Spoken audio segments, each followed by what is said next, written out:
ఆత్మీయ జీవితంలో నీ మీద సైతాను వేసేటటువంటి అగ్ని బాణాలను, ఈ ఆత్మీయ యాత్రలో నీ కుటుంబం మీద సైతాను చేసేటటువంటి దాడులను, తీసుకొచ్చేటటువంటి అపాయాలను, ఆపదలను మనం ఎదుర్కోవాలి అని అంటే మనం కలిగి ఉండాల్సినటువంటి ఆయుధం ఏమిటి చెప్పండి?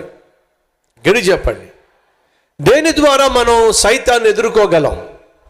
దేని ద్వారా మనం సైతాన్ని బంధించగలం? దేని ద్వారా సైతానును మనం లోపరుచుకోగలం? చెప్పండి గట్టిగా. ప్రార్థన. మళ్ళా మీకు జ్ఞాపకం చేస్తున్నాను, మీలో ఎవరికైనా సైతాన్ అంటే భయం ఉందా? హలో, సైతాన్ అంటే మీకు అర్థం కాకపోవచ్చు కదా. వీళ్ళు ఎంతమందికి దెయ్యాలంటే భయం? ఈ భాష మీకు అర్థమైంది. దెయ్యాలంటే వీళ్ళు ఎంతమందికి భయం మీకు తెలుసో లేదో? దెయ్యాలు కాళ్ళంట వెనక్కుంటాయంట. తెలుసా? మీరు ఎదురుగుండా ఏదైనా ఒక ఆకారం వచ్చినప్పుడు ఫస్ట్ మీరు చూడాల్సింది ఏంటంటే కాళ్ళు వెనక్కున్నాయా ముందుకున్నాయా. పొరపాటున కాళ్ళు వెనక్కున్నాయి అనుకోండి, మీరు వెనక్కి తిరగాలి. ఎందుకని ముందుకెళ్తే ప్రమాదం కదా. చిన్నప్పుడు ఏం చెప్పేవాళ్ళండి స్టోరీస్ మాకు, ఈ దెయ్యం కథలు ఏం చెప్పేవాళ్ళే.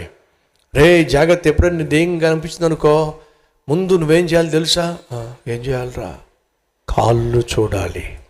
ఎందుకు కాళ్ళు చూడాలి?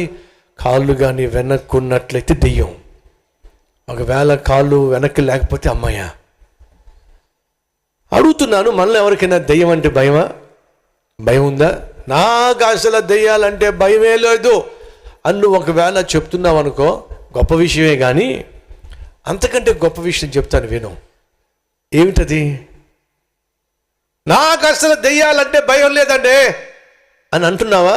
అది గొప్ప విషయమా? ఎంతో కొంత గొప్ప విషయమే కదా. ఒకరోజు నా దగ్గర ఒక ఆయన వచ్చాడు, అర్ధరాత్రి 11:30కు వచ్చాడు. ఏమిటంటే వాళ్ళ నాన్న చనిపోయాడట, రేపు సమాధి కార్యక్రమాలు ఉన్నాయట. ఆ సమాధి కార్యక్రమం మీద, ఆ సమాధి మీద రాయి ఉంటుంది కదా, దాని మీద ఒక మంచి వాక్యం కావాలి అని చెప్పి అర్ధరాత్రి నా దగ్గరికి వచ్చాడు. అప్పుడు నేను ఆయన చెప్పింది ఏమిటంటే, బ్రదర్, నేను పోయిన వారం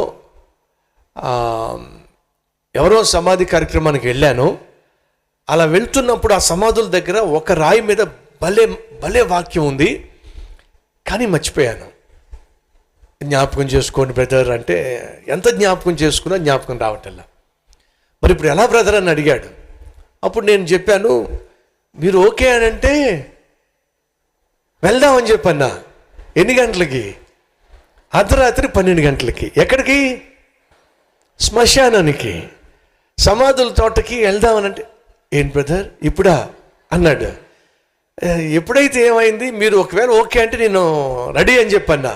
రేపు మార్నింగ్, రేపే సమాధి కార్యక్రమం కాబట్టి ఆ వాక్యం కావాలి కాబట్టి, సరే బ్రదర్ మీరు వస్తానంటే నేను వస్తానని చెప్పి అన్నాడు.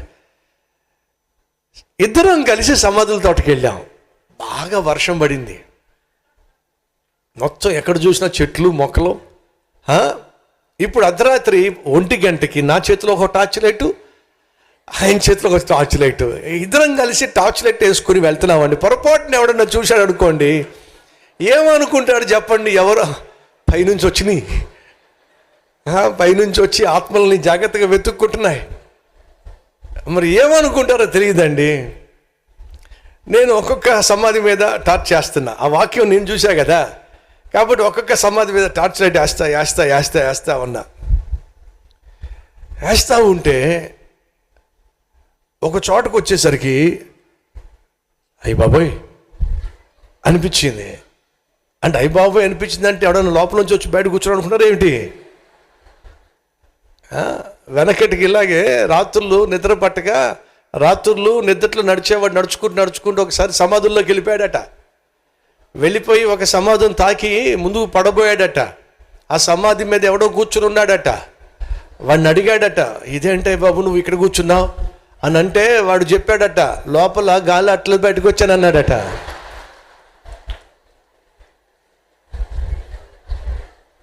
కాబట్టి వేసవికాలం వెళ్ళమాకండి అటుపక్కకి.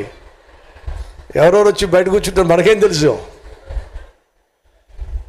సో నేను ఆ సమాధుల మీద లైట్లు వేసుకుంటూ వెళ్తుంటే ఒక సమాధి దగ్గరికి వచ్చేసరికి లైట్ వేసేసరికి నాకే అయ్య బాబోయ్ అనిపించింది. కారణం ఏంటో తెలుసా? లైట్ వేసానండి, అక్కడ రాస్తుంది నేడు నేను రేపు నువ్వు. ఇంకేమైనా ఉందా? నేడు నేను రేపు నువ్వు అంటే అర్థం ఏమిటి? ఇవాళ నేను పోయా, నెక్స్ట్ నువ్వే. అర్ధరాత్రి సమాధుల్లో వాక్యం కోసం వెతుక్కుంటూ తిరుగుతున్నాం. ఖచ్చితంగా భయం వేస్తుందంటారా లేదంటారా? ఖచ్చితంగా. మాకు భయం వేయకపోయినా ఎవడైనా చూస్తే మాత్రం వాడి గుండె అయిపోద్ది. అడుగుతున్న సహోదరులు, దయ్యాలంటే భయమా? జాగ్రత్తగా వినండి.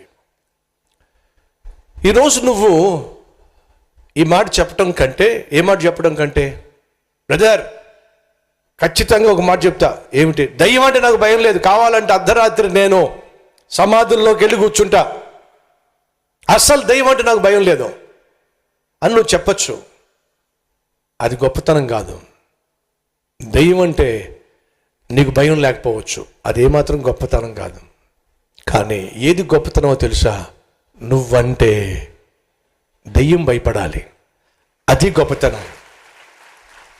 నువ్వంటే సైతాను భయపడాలి. అడుగుతున్నాను, ఏ రోజైనా నిన్ను చూసి సైతాను భయపడిన సందర్భం ఏదైనా ఉందా? ఒకసారి ఆలోచించు. ఏ రోజైనా నిన్ను చూసి సైతాను భయపడిన సందర్భం ఉందా? ఆలోచించు. ఓ భక్తుడు సెలవిచ్చాడు, సైతాను ఎప్పుడైనా భయపడిన సందర్భం ఉంది అని అంటే ఒక నిజమైన క్రైస్తవుడు మోకాళ్ళ మీద కనిపించినప్పుడు సైతాను భయపడతాడో.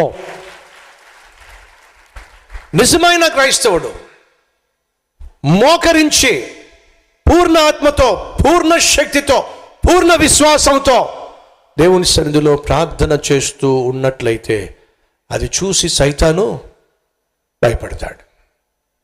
సైతానును భయపెట్టగలిగింది, సైతాను తలపెట్టినటువంటి ప్రతి ఆపదను, అపాయాన్ని ఎదుర్కోగలిగింది, జయించగలిగింది ఒకే ఒక్కటి. అదేమిటయ్యా అంటే ప్రార్థన జీవితం.